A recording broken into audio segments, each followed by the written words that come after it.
Pour Perrine Pellen, 16 ans, la 6e place dans le slalom géant de Val d'Isère.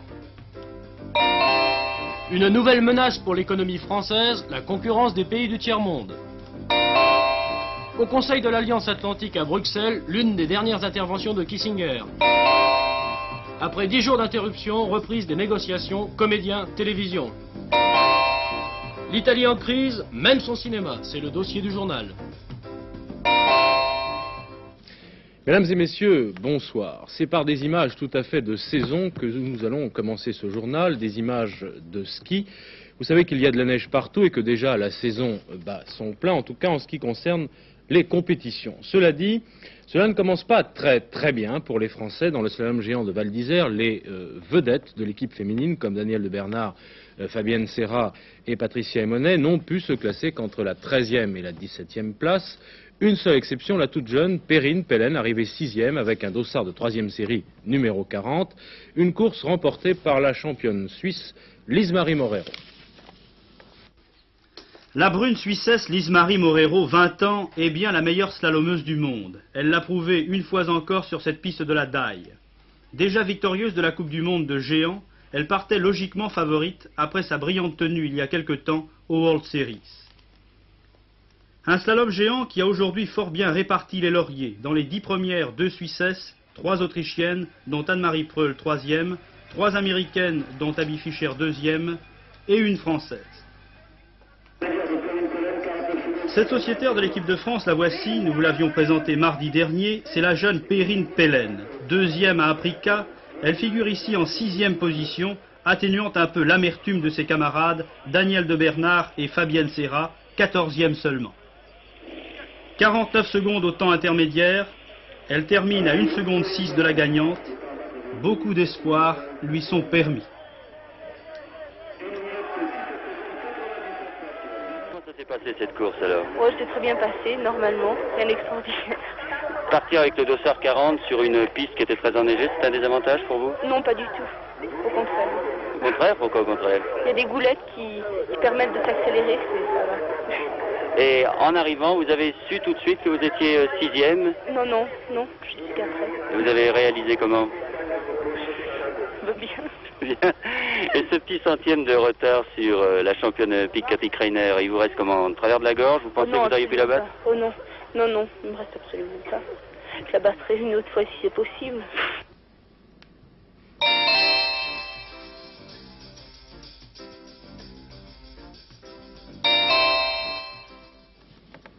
Je ne sais pas si la grisaille du temps a une certaine influence sur les spécialistes de l'économie, mais on a noté hier et surtout aujourd'hui une véritable avalanche d'informations plutôt pessimistes. Pessimisme de l'opinion tout d'abord, selon l'INSEE, l'opinion qui s'attendrait à une baisse de son niveau de vie. Inquiétude du CNPF, du patronat, qui constate dans sa note mensuelle de conjoncture que l'expansion qui était maintenue à un rythme relativement soutenu jusqu'à présent marque, depuis le début du mois d'octobre, un certain fléchissement. Inquiétude étayée par les prévisions de l'OCDE qui estime que la France ne fera pas partie des pays appelés à connaître une expansion relativement vigoureuse l'année prochaine, comme les États-Unis, le Japon par exemple, mais qu'elle sera dans une position intermédiaire avec une croissance moyenne de 3% environ. Alors, c'est dans ce climat un peu morose que perce une autre inquiétude, elle aussi très sérieuse, celle de voir la France submergée par des produits étrangers avec comme conséquence un certain marasme dans les secteurs où cette concurrence sauvage joue le plus. On a déjà parlé de l'invasion des produits japonais, vous la connaissez, il y en a bien d'autres, et parmi les secteurs industriels les plus menacés, on trouve le textile. Il en a été question hier à l'Assemblée nationale et la semaine dernière au Sénat. À chaque fois revenait cette question au Premier ministre: comment éviter le démantèlement de certaines industries face aux importations excessives et aussi à des prix impossibles à concurrencer? Depuis le début de la crise économique, la concurrence est devenue beaucoup plus vive dans le commerce mondial. Et les industries françaises, en particulier le textile, ont du mal à se défendre. Parce que, dans les pays du tiers-monde, la main-d'œuvre coûte beaucoup moins cher et certains pays peuvent ainsi envahir le marché européen avec des produits à très bas prix. C'est le cas des appareils de photo fabriqués à Singapour, des moteurs électriques des pays de l'Est ou encore du textile à moitié prix dans le sud-est asiatique. Dans ce dernier secteur du textile, pour protéger l'industrie européenne, un accord est intervenu l'année dernière. Chaque pays, Singapour, Hong Kong par exemple, ne pouvait vendre qu'une quantité maximum de produits. Mais l'accord a été mal respecté. par exemple, si on va parler de Hong Kong, des fabricants de Hong Kong ont envoyé de la marchandise aux îles Maurice, et aux îles Maurice, on n'a fait que mettre l'étiquette Mauritius, et ces articles sont rentrés en France, made in Mauritius. Cela s'est d'autant plus aggravé que certaines sociétés européennes dans les pays de la CEE ont également fait du détournement de trafic en faisant entrer dans leur pays des marchandises en provenance du sud-est asiatique et de ces pays qui avaient épuisé leurs quotas, et nous ont réexpédié ces marchandises avec une marque d'origine qui permettait leur importation en France. Alors quel type de mesures souhaiteriez-vous pour mettre fin à ce système? Nous sommes pleinement d'accord pour que ces importations se fassent en France. Nous voulons les limiter dans des limites raisonnables qui soient compatibles avec le maintien de notre industrie de l'habillement en France. Il faut bien sûr protéger l'industrie française, mais il faut aussi permettre aux pays du tiers-monde de poursuivre leur développement. Concilier les deux n'est pas facile, ce sera l'objet des négociations commerciales qui s'ouvrent à Genève au début de 1977. Tout porte à penser que le Premier ministre n'aura pas l'esprit tellement dégagé durant les fêtes de fin d'année. Il ne sera pas le seul d'ailleurs à en croire d'abord l'analyse que vient de faire Hervé Claude de l'attitude des chefs d'entreprise, à en croire également la dernière enquête de l'INSEE. En gros, 4 personnes interrogées sur 10 pensent que le niveau de vie des Français va se dégrader dans les prochains mois. La même proportion estimant d'autre part que le nombre des chômeurs va augmenter encore. Il s'agit là, bien entendu, d'estimation. Je veux dire par là que les personnes interrogées répondent plus en fonction des impressions provoquées, par exemple, par le paiement de l'impôt sécheresse ou celui de l'impôt tout court, que par une étude approfondie de chiffres que même les experts interrogent parfois comme des sphinx. Impression pessimiste, donc corrigée d'une certaine façon par une autre réponse. 40% des personnes interrogées pensent que la hausse des prix va se calmer quelque peu. 40%, c'est-à-dire le double de ces mêmes avis positifs enregistrés en juin dernier. Un mieux sensible, corrigé, il est vrai, dans l'autre sens par cette menace d'augmentation du chiffre des chômeurs au fur et à mesure que l'inflation résiste aux efforts.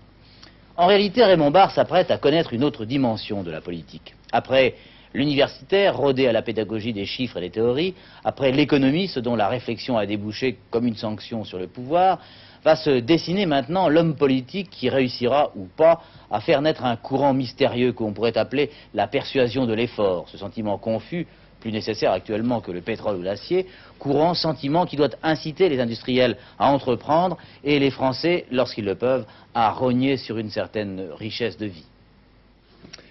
Le contrôle des prix bat son plein, si je puis dire. Rien qu'entre le 22 novembre et le 5 décembre dernier, près de 2000 commerces ont été contrôlés dans la région parisienne.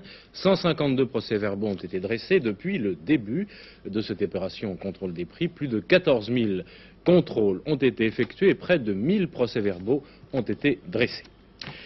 Monsieur Michel Dornano est bien décidé à rester candidat jusqu'au bout à la mairie de Paris, quoi qu'il arrive, même si Monsieur de la Malène, le candidat du RPR, se maintient. Monsieur Dornano a confirmé aujourd'hui, au cours d'une conférence de presse, qu'il allait incessamment lancer sa campagne pour la mairie dans la capitale, une sorte de pré-campagne même qui consistera à consulter les Parisiens avant de définir un programme. Hier soir, Georges Marchais, qui était, vous l'avez peut-être vu, l'invité du magazine de la rédaction d'Antenne 2, c'est-à-dire, a beaucoup insisté sur la nécessaire affirmation ou réaffirmation de l'originalité du Parti communiste. Autrement dit, le secrétaire général a voulu montrer qu'il était tout à fait logique, normal, qu'à l'intérieur de la gauche, le PCF conserve son autonomie et son authenticité. Et cette sorte de mise au point lui a permis de justifier certaines attitudes et certains votes, notamment à propos de l'Europe et du vote des députés socialistes en faveur de l'élargissement des pouvoirs budgétaires de l'Assemblée parlementaire européenne, alors que, vous le savez, les communistes ont voté contre. Je regrette que nos partenaires n'aient pas compris le sens de ce qu'a été notre démarche hier. Nous n'avons pas voulu mettre le petit doigt dans l'engrenage. Nous pouvons absolument gouverner demain, gérer ensemble les affaires du pays. Ce qu'il faut, c'est s'en tenir strictement à ce qui est, sur ce point, inscrit dans le programme commun de la gauche. Il ne faut accepter aucune mesure qui conduirait à aliéner l'indépendance et la souveraineté de la France. Nous, par notre vote d'hier, nous avons été fidèles au programme commun de la gauche. Bien, ce n'est pas dans le programme commun, dit M. Marchais. C'est embêtant car François Mitterrand pense tout à fait le contraire. Et même il persiste et signe aujourd'hui dans son éditorial de l'Unité. Je m'attendais à la position du PC, dit-il, que nos deux partis se séparent sur un choix aussi important, a de quoi me préoccuper.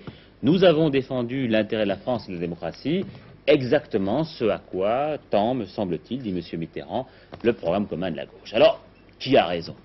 Pour partager les deux amis, lisons le programme commun sur la question. C'est la page 179. L'Assemblée de la communauté, appelée à voter annuellement le budget, doit pouvoir en contrôler l'exécution. C'est assez vague, mais la position du PS colle mieux au texte. Alors pourquoi cette affirmation constante de la spécificité du PC au sein de la gauche qui nous a frappé une heure durant? Eh bien parce que Georges Marchais est là d'entendre dire l'opposition c'est le Parti Socialiste, le leader de la gauche c'est François Mitterrand. C'est la raison pour laquelle le PC ne marque pas ses distances, mais son originalité à l'égard du PS. C'est la raison pour laquelle il y aura deux candidats pour l'Union de la gauche en 81, et non plus un seul comme en 74. Un socialiste sans doute, mais aussi sûrement un communiste. Union toujours, d'accord, dit le PC, mais à condition qu'il y ait un rapport de force équilibré à l'intérieur. La France aurait procédé à une nouvelle explosion nucléaire souterraine dans le Pacifique. Cet essai aurait été réalisé avec succès il y a quelques jours, mais dans les milieux autorisés, comme on dit, cette information n'est ni démentie ni confirmée, pour le moment en tout cas. La réunion ministérielle de la conférence Nord-Sud, qui devait se tenir très prochainement à Caracas, a été reportée, selon le coprésident vénézuélien de la conférence, en raison du manque de volonté politique, je le cite, de la part des pays industrialisés. La réunion de cette conférence préparatoire pourrait avoir lieu au début de l'année prochaine, si tout va bien. L'Élysée a vigoureusement démenti une information en provenance de Washington et transmise par une agence américaine selon laquelle la France pourrait entrer dans une sorte de directoire de l'OTAN sans que l'on sache très bien ce que cela veut dire. L'Élysée a réaffirmé que la France n'avait pas changé d'attitude, sa politique militaire se situe dans la continuité de celle définie depuis 18 ans par le général de Gaulle. Pendant ce temps, à Bruxelles, la vedette de la session ministérielle de l'OTAN, c'était Henry Kissinger, qui, en fait de discours ce matin, a lu un véritable testament politique, le sien bien sûr, avant de transmettre aux membres de l'OTAN un message du président élu Jimmy Carter.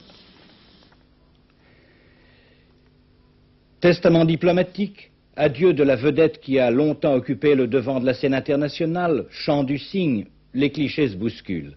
Enfin, si chant du cygne il a été modulé en mineur, sur un ton très sobre, on est tenté de dire banal, à ceci près qu'il a été rehaussé par la lecture du premier message du président Carter, un message sans surprise qui confirme que l'Alliance Atlantique n'aura pas de plus chaud partisan que M. Carter quand il sera installé à la Maison-Blanche. Cela dit, M. Kissinger s'est gardé de peindre de couleur trop noire le tableau qu'il a brossé de la situation internationale. Il est convaincu que les Russes ne sont pas si agressifs que ça, même si l'URSS a considérablement augmenté sa puissance militaire, conséquence logique des progrès de sa technologie. Cela ne veut pas dire que les alliés atlantiques ne doivent pas réagir de façon à rétablir l'équilibre militaire, même si cela doit poser des difficultés. Fin de la visite en URSS du colonel Kadhafi. Il faut s'attendre à un nouveau développement des relations économiques, culturelles et militaires entre les deux pays. Toutefois, des divergences subsistent entre Moscou et Tripoli, notamment sur le conflit israélo-arabe. Le chef de l'État libyen n'a pas fait la moindre concession sur le droit d'Israël à exister. Ce point de vue n'est pas celui de l'URSS, qui a pour exigence la création d'un État palestinien et l'évacuation des territoires arabes occupés en 1967. À la conférence de Genève sur la Rhodésie, le gouvernement de Salisbury assouplit ses positions sur le règlement pacifique du conflit rhodésien.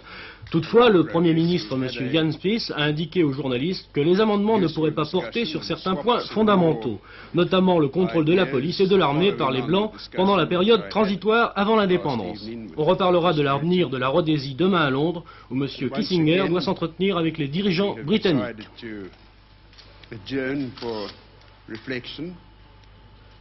Lockout au chantier de l'Atlantique. Ce soir, la direction des chantiers navals de Saint-Nazaire a décidé la fermeture de l'entreprise à partir de 22 h. C'est l'aboutissement d'un conflit entre les salariés et la direction, les ouvriers ayant occupé le Bellamia, un pétrolier de 550 000 tonnes, empêchant la sortie du bateau. À l'origine de cette occupation, le refus de la direction du chantier de négocier les accords d'entreprise. Plus de 6 000 personnes sont concernées par cette fermeture. Un but de Revelli à la 11e minute, un deuxième de Santini à la 88e, les Verts se sont ressaisis devant Nîmes. Et l'échec subi face à Laval est presque oublié. L'exploit revient à Saint-Étienne, mais les avants stéphanois ont encore manqué de nombreuses occasions.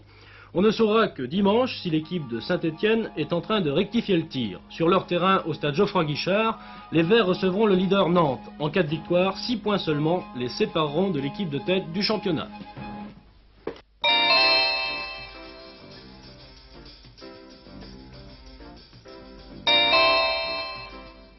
Nous allons en venir tout de suite à la grève des comédiens. Je voudrais vous signaler d'abord que Françoise Giroud a présidé cet après-midi la cérémonie de remise des bourses de la Fondation de la Vocation aux lauréats de la promotion qui porte son nom, Françoise Giroud. C'est la 17e année que ces bourses créées par Marcel Bessagne-Blanchet sont attribuées, mais pour la première fois, le prix littéraire de la Vocation a été décerné. Il va, pour la première fois donc, à un jeune écrivain suisse, Jean-Marc Levet. Il s'agit, dans l'esprit de la Fondation, d'aider les jeunes auteurs d'expression française. Sur les plateaux de télévision, c'est donc toujours relâche, la grève des comédiens se poursuit, mais comme le conflit qui dure depuis le 18 novembre semble devoir se prolonger, les présidents des 3 chaînes viennent de proposer aux artistes de suspendre leur mouvement sans, je les cite, sans que cela signifie qu'ils renoncent à leurs revendications. Simplement, il s'agit, dans l'esprit des présidents, de ne pas complètement remettre en cause les programmes des fêtes de Noël et du jour de l'an. Un conflit qui mérite certainement quelques explications, quelques éclaircissements aussi.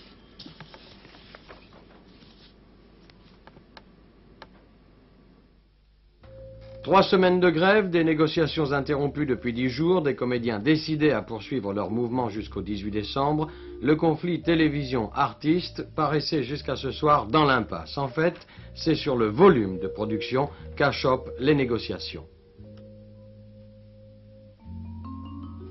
Le volume de production, c'est ce que fabrique comme émission fraîche la télévision dans l'année. La part de production à laquelle participent directement les artistes-interprètes. C'est ce volume de production qu'il faudrait établir une fois pour toutes, noir sur blanc, en début d'année, qui nous laisserait, si vous voulez, la possibilité de discuter les autres points qui sont, je veux dire, qui découlent de ce premier objectif. Si on ne dit pas, voilà, les artistes-interprètes vont participer dans l'année à tant d'heures d'émission, je crois qu'il n'y a pas de solution possible. À partir du moment où on a donné une part aussi importante aux films de l'industrie cinématographique, on les a portés au nombre de 458, on a bloqué un nombre important d'heures d'antenne. Si, en ajoutant à ces films de l'industrie cinématographique, on entend encore ajouter le volume des rediffusions, que va-t-il rester pour la création? La situation paraissait tellement bloquée que cet après-midi, les présidents des 3 chaînes ont proposé aux comédiens de suspendre leur grève jusqu'à la fin de l'année sans renoncer pour autant à leurs revendications, quitte à reprendre leur mouvement au début de l'année prochaine. Pour tenter de relancer la négociation, le gouvernement a fait appel au président de la Société française de production, M. Jean-Charles Edeline, qui, dès cet après-midi, a reçu les syndicats au but de Chaumont avec la ferme intention de progresser aussi vite que possible. Dès lors, une question se pose, la grève va-t-elle compromettre les émissions de fin d'année? Elle les compromet encore parce que nous pouvons toujours avoir l'espoir de les rattraper. Mais il est certain que chaque jour qui passe rend plus aléatoire la projection de certains programmes de fin d'année. Nous avons actuellement 17 programmes importants qui restent en suspens. Il y en a déjà 5 qui ont été annulés. Sur ces 17, chaque jour compte pour pouvoir les terminer en temps voulu. Il est certain que là, il y a un problème. Les philosophies qui sont expliquées et qui sont énoncées de part et d'autre actuellement sont des philosophies trop nobles dans leur projection pour qu'on les traite simplement comme des simples phénomènes économiques. Donc je crois que tout le monde est disposé à les considérer bien comme des aspects très importants de la créativité, mais effectivement, à un moment donné, quelles que soient les perspectives que l'on déploie, on est confronté avec des difficultés économiques. Si les négociations ont déjà commencé une fois, si elles recommencent aujourd'hui, c'est bien pour tenter d'en surmonter un certain nombre et de faire des gestes qui aboutissent à une solution qui permet de recommencer.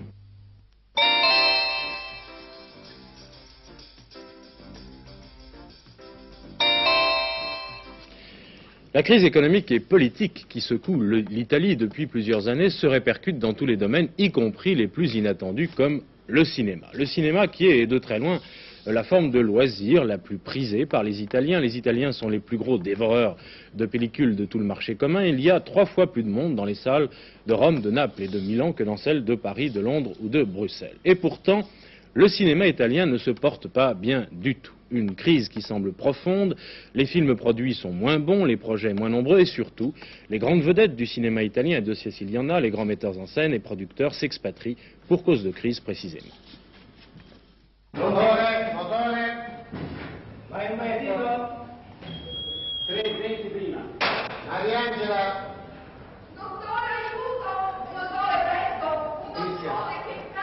On nous dit que la fréquentation des salles de cinéma en Italie a diminué de 30% au cours de ces dernières années. C'est sûrement vrai. Mais en Italie, on vend encore autant de tickets de cinéma que dans les 8 autres pays du marché commun réunis. Il y a 3 fois plus de monde qui va au cinéma en Italie qu'en France. En somme, où est-elle, cette fameuse crise du cinéma italien? Dans les cinémas italiens, vous voyez encore beaucoup de monde, surtout le samedi soir et le dimanche. Mais on ne va pas voir les films italiens, on va voir surtout les films américains. Le cinéma américain est devenu assez important depuis 2 ou 3 ans. Maintenant, il y a la qualité et le spectacle aussi. C'est la première fois depuis des années que le cinéma américain recommence à être important à une échelle mondiale. Et le cinéma italien, qui était tellement important, nous étions tellement fiers de nos réalisateurs, est devenu petit à petit un cinéma, je ne veux pas dire mineur, mais où la qualité n'est plus assez importante comme avant. Il y a beaucoup de causes, évidemment, beaucoup de raisons. La première, c'est surtout le cinéma porno. Je sais qu'en France, on pense qu'il n'y a pas de cinéma porno en Italie parce que souvent on lit dans les journaux qu'un magistrat a séquestré un film. Oui, mais ça arrive, mais de temps en temps. En réalité, nous avons un cinéma porno qui n'a même pas de loi contraire comme il y a chez vous avec les impôts et tout ça. Et il y a un cinéma dont le public commence à être fatigué. C'est bien la qualité traditionnelle du cinéma italien qui est en cause. À Cinecittà, on tourne, mais au ralenti. On s'est limité à une 30aine de films cette année. C'est dérisoire pour ce qui a été le Hollywood italien. Cinecittà est triste, comme un décor qu'on démonte, qui ne sert plus à rien après le tournage d'un film. Il y a des marchands de films comme il y a des marchands de canons.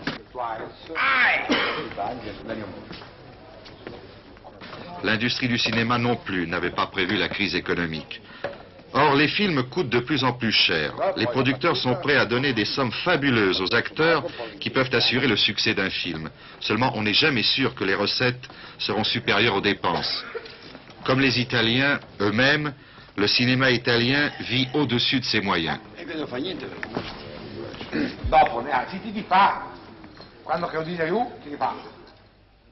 Tu parles français? Tu parles français? Romano. Pourquoi? Romano. C'est pas obligé de parler français à l'école. C'est pas obligé. Non sei obbligata, no. Alberto Sordi est l'exemple même de l'un des problèmes les plus importants du cinéma italien. Le renouvellement des hommes et des talents. Voilà un acteur qui est populaire depuis une 30aine d'années. Ce sont toujours les mêmes qui assurent le succès d'un film, Sordi, Gassman, Tognazzi ou Mastroianni. Côté metteur en scène aussi, ce sont toujours les mêmes qui font la gloire du cinéma italien. Fellini, Risi, Monicelli, Rosi ou Rossellini. Nous avons Fellini qui a mon âge, nous avons Rosi qui a 50 ans, nous avons Latuada qui a 60 ans, Monicelli a 62 ans. 60 ans, pardon. Il y a de tout dans la crise du cinéma italien. La lassitude du public, le coût exorbitant des productions, le vieillissement des idées et des talents. Et pourtant, il est bien difficile de croire qu'un cinéma qui a produit Le voleur de bicyclette et La Dolce Vita, qui a réinventé le western, aussi spaghetti soit-il, il est bien difficile de croire que ce cinéma soit voué à la médiocrité et à l'anonymat. L'Italie, à présent, souffre d'une crise qui n'est pas seulement la crise de l'économie ou la crise des institutions, mais c'est une crise même de certaines valeurs. Donc nous sommes dans un moment, dans une période, pas seulement un moment, dans une période si vous voulez, il faut employer le mot, même de confusion. J'ai tourné 160 films. Alors, pendant cette carrière de 30 ans, je vis plusieurs crises. C'est toujours des crises d'idées, des crises de fantaisie, pour trouver un nouveau genre pour présenter. L'Italie est en crise dans ce moment. Et le cinéma aussi. Et c'est une conséquence de la crise d'Italie.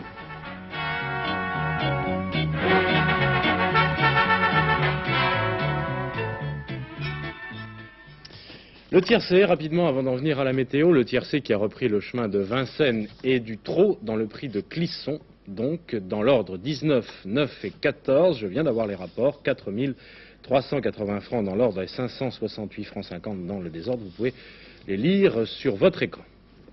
La météo donc, demain le temps sera plus froid, en particulier au nord d'une ligne allant de la Vendée à l'Alsace. Après des gelées et des brouillards matinaux, il fera assez beau.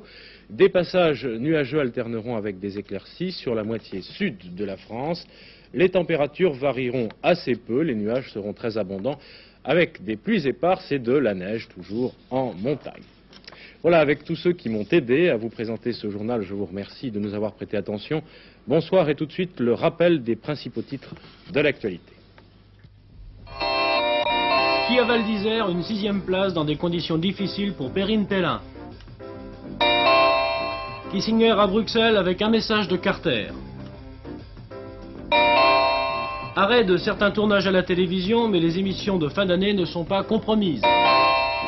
Tiercé, le 19, 9 et 14, 4 380 francs pour 5 francs dans l'ordre. À 23h30, le dernier journal d'Antenne 2.